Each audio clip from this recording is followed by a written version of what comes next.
time for a little laughter. And I would love to call up someone who's become a friend of mine since May.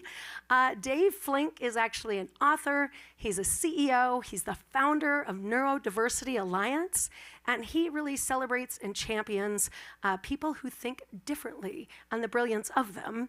And he also has a big announcement, which I will let you make. Come on up here. There you are.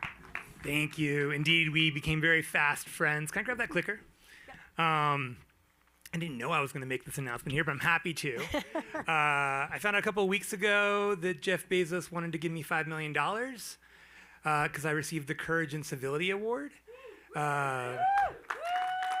Dolly Parton, Van Jones, and apparently me. So I can give it away to any organization. There's a lot of responsibility. I gave it to the Neurodiversity Alliance, and you'll see why in a moment.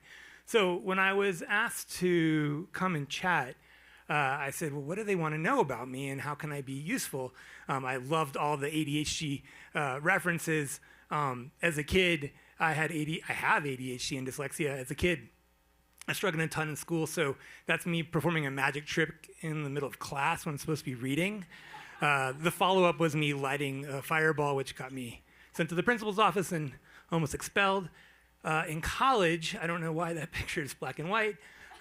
They did have color back in '98. I started wearing my dyslexia with more pride. That is the first group of young people. I am now a former young person. And we organized around our neurodiversity identities and mentored kids. That was called Project Eye to Eye, and then Eye to Eye, and now the Neurodiversity Alliance. You can see I went a long way from fireballs to pride. I graduated. I put dyslexia on board on my cap, and then I quickly learned I was no longer cool in the eyes of little kids. I couldn't be a mentor anymore, so then I just started writing about it. And I've been a CEO and author ever since. And for the sake of today, I just wanted to share a story about neurodiversity and hopefully be a bridge to our comedians. I am not that, to be very clear. So when you become a dyslexic author, weird things start to happen. One of which is right in the middle of the pandemic. We're all home just so scared of dying. All day long, that's what we were thinking about. At least that's what I was thinking about. And my literary agent calls me and says, I want you to go and meet this other client that I have. He's dyslexic and writing a book about his dyslexia, and I think you'd get along. He's a comedian, he's doing a show downtown in San Francisco where I live. And I'm like, my wife's a physician. She's working in the hospitals. I am very certain she is telling me all day long, being in a small, contained space, which is, if you know what comedy shows are like, the good ones, they literally have a thing called comedy combustion. Does anyone know what that is? If you ever go to a comedy show, there's literally math. The closer you are together, the more likely you will laugh. It is true. So they wanted to send me to death. I thought he was trying to fire me. And he said, no, I think you should go and meet this guy. And I said, what does neurodiversity have to do with comedy? And so I went to go meet a guy named Phil Hanley. And apparently all his dyslexia is in the show. It's what he likes to talk about. And I'm sitting there with, you can imagine, a mask on, sipping my rum and Coke through a straw. The first guy, to be fair, gets up and totally bombs. The second guy, the same. And I don't think they were, bad comics. I think this was not a good room. The seats were far apart. And now and by the way, I looked him up. He had been on the Tonight Show, and he was hilarious. And he showed up not looking nearly as clean cut as even in that picture. He hadn't shaved in weeks. And I'm just going to show you a quick clip from what I experienced that first encounter. I'm extremely dyslexic, sir. And when I was a kid, I was in special ed all through school. My mom would do all my homework, all my projects. And then they still put me in special ed. And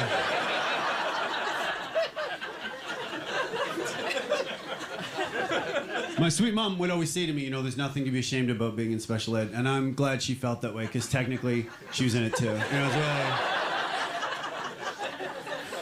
It's wild. If your mom does your homework, parent-teacher conferences, it's like a different vibe. So the teacher would be like, I think Phil needs to put in more effort. And my mom would be like, how dare you? He's working full time. He's raising 3 kids. He is. He's a modern woman. So I'm gonna stop there. And he killed that night with dyslexic comedy. You can go. This is from his special Ooh La La. Phil Hanley. You should look him up. He's incredible. But what was amazing to me, and any comic will tell you, or any writer will tell you, to do that is hard, right? These were crafted jokes that he had worked on, for years. And if you read his most recent book, Spellbound, which again I also recommend you read, he'll tell you about the journey. He actually was a fashion model before he became a comedian. It's an incredible story that is his to tell. That was all incredible to me. I love comedy. But what happened next was actually more amazing to me. I'm going to show you what happened next. So if we can cue the next clip here. How old were you when you found out you were dyslexic? I was in 6th grade. 6th grade. Okay, cool. Yeah, let me do the math on that. Or did you struggle in math too? Everything. Okay, cool. It might be a little more than dyslexia.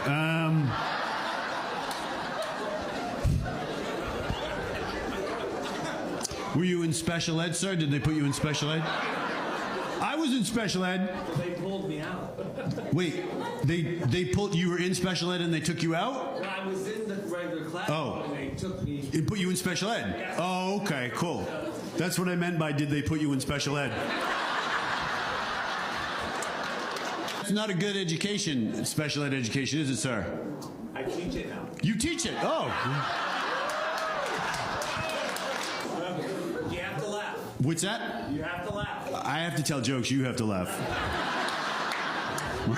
And so what's incredible about Phil, and if you were to go see him, what you would see is he does the crafted material, but throughout the entire show, he does that. I mean, everyone knows this is called crowd work, right? We're very familiar with this. But he has made a specialty in this. In fact, sometimes you'll go see a show, he won't do any crafted material. He'll just do crowd work the whole time. And what's incredible about him, and what I got curious about, is how was he able to do that? And for the last 10 years, I've been talking to neurodivergent individuals, including Phil, to ask this question. What is it about seeing the world slightly differently? We know that 1 in 5 people are neurodivergent. And when I say that, what I mean is dyslexia, ADHD, folks on the spectrum. There's a lot of range within this. And by the way, all you normies, I love you too. But there is literally a biological difference in a brain like mine or Phil's. And even though I'm dyslexic and he's dyslexic, that doesn't mean it's the same dyslexic.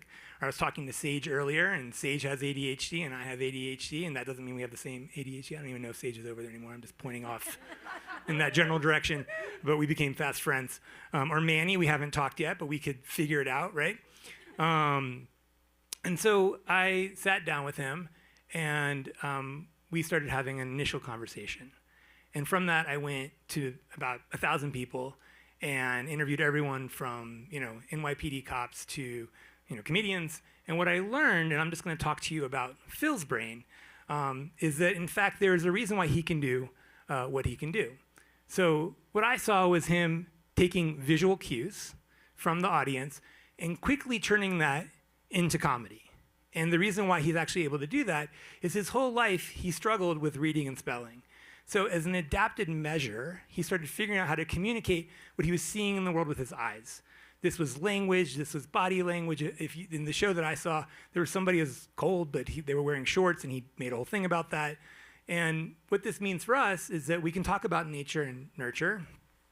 And mastery can be built, it's not born, based on whether you only focus on your weaknesses or if you understand that there are workarounds, and those workarounds can create a muscle that creates a strength. So there's also lots of interesting science about why dyslexics might be more creative and why folks who are ADHD might be more creative. But for the sake of Phil, he actually honed in on a craft that worked well with alignment of what he's good at, right? And so what does this mean for us? No, you cannot all become professional comedians, I'm sorry to tell you. He is innately funny. But what it does mean is that if you have a challenge in one part of your life, it actually lead to a superpower in another. And the science is there. To this day, I can tell you my editors love me and hate me because I will put an exclamation point in the middle of a word because I think that's where it belongs. I think 3 is a valid letter. My spelling is atrocious. I can break all of them still. And yet, my workarounds in my brain have allowed me to come up with ideas like this that are actually marketable. This is actually the first time I've talked about this publicly. This is all stuff that's going to be in my new book called 20% Smarter, which will be out in about a year. For you to know today that if you lean into being an adapter, regardless of what your weaknesses are and your strengths are, you can actually find workarounds that lead to approaches that can help all of us. So a lot of the workarounds we think about a curb cutout, that started because somebody is using a wheelchair, and that's something that benefits all of us, especially if you're like pushing a stroller. That's a very old analogy, which I did not come up with at all. We can all use that mindset. And so lastly, I want to just name this interable thing. And I only have a minute left, so I was going to tell you a story about my own interable experience losing my Social Security card. I'm not going to do it now. What I'll tell you, by the way, is if you have ADHD, it seems to me unfair that the government gives you something and says this is really important, you should hold on to it the rest of your life. I think we should get a pass. But through interable relationships, and I pick this because it's freaking boring, all of us have lost this, something like this, but it's through interable relationships that I don't define myself by the fact that I've consistently lost my Social Security card and my driver's license and all meaningful pieces of paper, my birth certificate, which you need to get a driver's license. I could do a quick test. Who here has lost their driver's license? Cool, okay. That's like the majority of you. More than once. More than twice. Okay, any of you have ADHD? Right, there we go. You too? Great, cool. Do you feel bad about it? Every day. Okay, so we'll do a little support group later in the back, and we need all of you to not judge us, because I can guarantee you there's a question I could ask you that you would also suck at, and I would say, who here's scared of getting up and talking in front of people? And some of you would raise your hands, others wouldn't. For whatever reason, I seem to be able to do this. With 6 seconds left, I pulled it off. I don't think I've ever finished anything on time. So if this was a bridge to what you're about to see, I do not know if these folks are dyslexic or neurodiverse or not. Just remember, it is both hard to do certain things and easy to do others. Don't fault yourself on that range. Just go through the journey. It'll be great.